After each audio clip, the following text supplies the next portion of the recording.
Everything you just watched was shot on the Samsung Galaxy S25 Ultra. A few months ago, I made a video on how to turn your vlogs into a movie using a phone, but since I was using an iPhone, a lot of you asked how I would shoot it with an Android phone, and thanks to Samsung, I was able to get my hands on the S25 Ultra, so here we are today. In this video, I'll break down step by step on how I did it, but it will base on the S25 Ultra because I don't know if this applies to all the other Android devices, so yeah, take that with a grain of salt. Now we're all clear, let's get into it. So first, let's talk about the camera apps.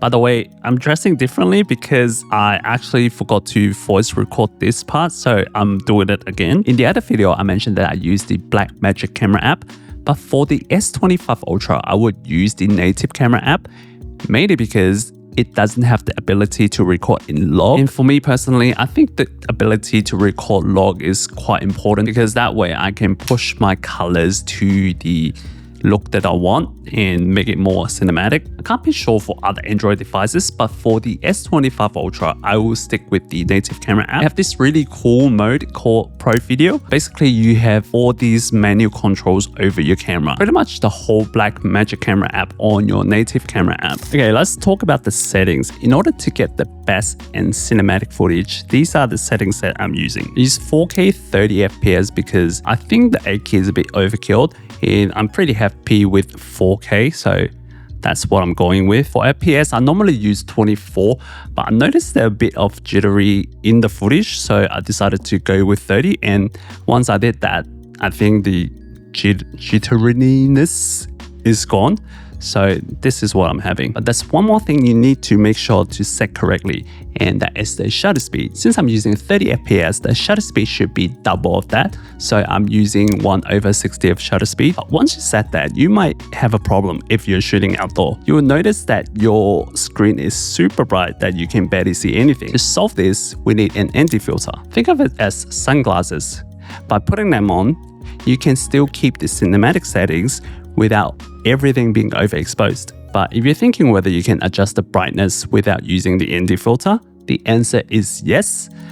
You might just have to crank up the shutter speed, which means you'll lose that natural motion blur. Next bit is a bit less important, so I'm gonna go through it quickly. Zebra pattern, I have it on. I set it to 95, so my highlights won't clip. False color, I don't really know how to use it, so I don't use it myself.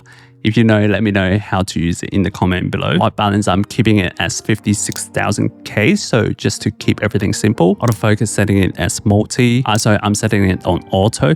Just make my workflow a bit more efficient. And also last one is quite important as well. For composition guard, make sure the grid and the levels are on. This is going to make your life a lot easier when it comes to framing your shot and make compositions. So yeah, make sure to turn this on. So next part are the lenses. For the S25 Ultra, it has 4 lenses, not including the front camera. The default wide angle, which is insane at 200 MP, ultra wide with 50 MP, and then 2 tele lens, one 3 times and one 5 times. So for the wide lens, it's great for establishing the scene. It's perfect for giving context to audience where the location is. Ultra wide is good for talking head vlog, since you can't really see what you're filming at.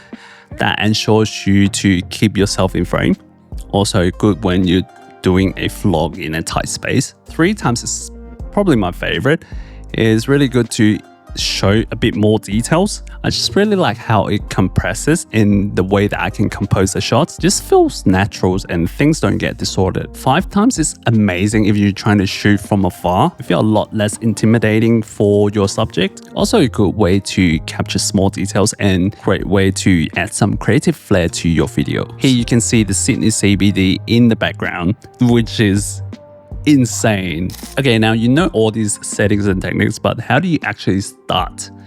For me, this is what I do. Since I'm doing more of a storytelling approach this time, everything is pre-planned. I like to think of it as a scene rather than individual shots. I will first visualize how the scene plays out and what sort of vibe that I'm trying to give, then start planning the type of shots that I want to be included in the scene. For this kind of shoot, I will recommend to be familiar with the location. So this time at La Perouse, I already been there. I can sort of know where I can get the shots from. Otherwise, you might be planning something that might not work in reality. So the next part, I'm going to break down to every shot that I took, why I used that lens and why I did that. So let's go. Okay, so the first shot, I want to establish the scene to show audience where I am. I captured this kind of like a landscape shot where the waves are hitting on the rock. I think is quite cool and also makes the still image a bit more dynamic. Here I'm using the 5x super tele zoom. This is actually on an island, which is 500 or 800 meters away, quite far. I need to cross a bridge if I want to get there. I'm framing it in this way so the wave takes around 2/3 of the space and then the rock and the island just the 1/3 on the left side. And then the second shot, I noticed there's this really cute ice cream truck, so I wanted to include that in. Also, I used the part where there's a car coming and some people walking in the background, again just to make it a bit more dynamic. The vibe that I'm trying to go for is a bit warm and happy. Everyone just like chilling here, having fun. In here, I used the 3x lens. So the ice cream truck pretty much take up the whole space because that is the main focus. And then I have this scene where the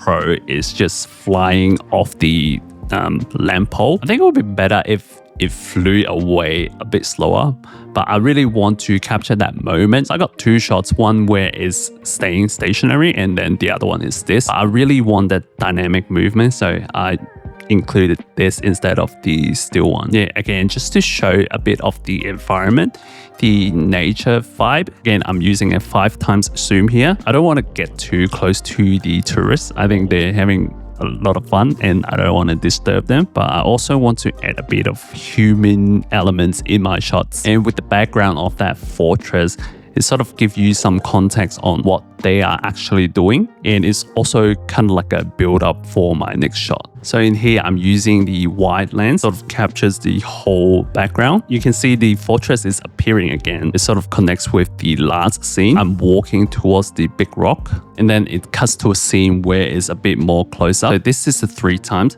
So to give a bit more details, you can see I'm pulling out a notebook, but you don't actually know what I'm doing. Well, I guess you can sort of guess it, just like slight hint of what I'm about to do. And by getting a tighter shot, you know what I want you to focus on. And then cuts to a tighter shot, you know I'm writing on the notebook, but you don't know what I'm writing yet. And then we come to the last scene, which is where I'm showing you what I'm writing on the notebook.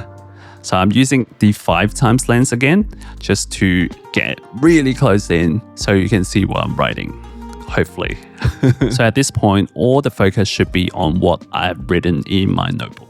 Okay, next let's go into accessories. So for cinematic sequence like this, I like to bring my proper tripod, mainly because it's just easier to create that vision that I'm after.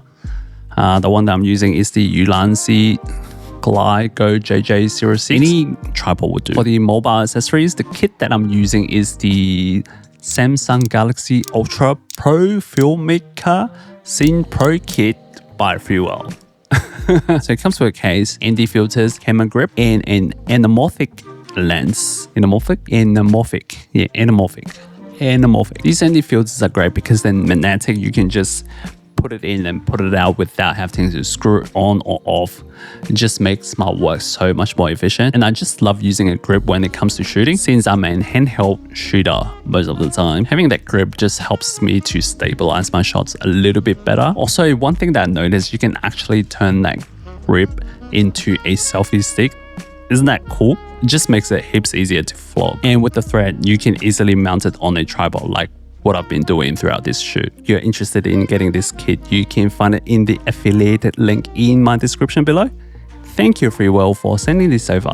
And last but not least, the colors. So there are 3 ways to do it, from the easiest to hardest. The first way, you can actually do it within your phone. Just click on the log footage, swipe up, then you see the correct color button. One click, boom, save copy, and you're done. Second way is you can actually download the LUTs from Samsung, but it's a painful process to go through. So I made it easy for you guys. You can just download it from my link in the description. And then you just install it like you would with other LUTs. And the third way, which is the hardest way, is to do it yourself. But I'm not going to go deep into how I made it because it's going to take me another 30 or 40 minutes or so just to explain it. So I'm just going to leave the link of my PowerGrade in the description below. is completely free, so feel free to use it. If you would like to know how to do it by yourself, you can watch this video. I think it explained it really well, so make sure to check that out. And yeah, that's pretty much it. And thanks again to Samsung for sending this phone over for me to test it out. Otherwise, I wouldn't be able to make these videos for you guys. And thank you for Freewell for sending over the gears so quickly. If it wasn't for those gears, I probably wouldn't have such a nice cinematic results on my videos. So thanks again. If you enjoyed this video, please give it a thumbs up, subscribe to my channel, and please leave what should we do? 3 stars for Samsung. Thanks for watching, and I'll see you in the next one.